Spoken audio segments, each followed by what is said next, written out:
5 శారీస్ తీసుకుంటాము అనుకునే వాళ్ళకి 3 శారీస్‌కి అయితే 1200 ఓకేనా? 1200లో ఇచ్చేస్తా. 3 శారీస్ తీసుకుంటానంటే. 3 శారీస్ తీసుకోవాలి. ఫ్రీ షిప్పింగ్‌లో 1200కి ఇచ్చేస్తా.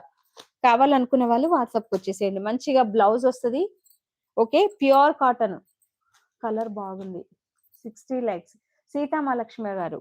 Okay madam. ఆఫర్ కూడా ఈ రోజు వరకే వర్తిస్తది. మళ్ళీ చెప్తున్నాను. ఆఫరు ఈ రోజు వరకే వర్తిస్తది. ఇందులో కలర్స్ కూడా చూపిస్తాను చూడండి. 4 కలర్స్ ఉన్నాయండి. ఒకటి లైట్ పెసర్ గ్రీన్ కలర్, ఒకటి యాష్ కలర్, ఒకటి లైట్ పింక్, ఒకటి ఆరెంజ్ కలర్. ఇందులో మీరు 4 శారీస్ ఉన్నాయి కదా! ఇవే తీసుకోవాలనైతే లేదు మేడం. ఇందులో మళ్ళీ వేరే కలెక్షన్‌లో అట్లా వేరే వేరే కలెక్షన్‌లలో 3 శారీస్ ఏవి తీసుకున్నా సరే మీకు మంచి ఆఫర్ ప్రైస్ ఉంటది. 1200 ఫ్రీ షిప్పింగ్ కావాలనుకున్న వాళ్ళు వాట్సాప్‌కొచ్చేసేయండి. ప్రైస్ కూడా ఈ రోజు మాత్రమే. కాటన్ శారీస్‌కి ఈ రోజు ఒక్క రోజే పెడుతున్నాను.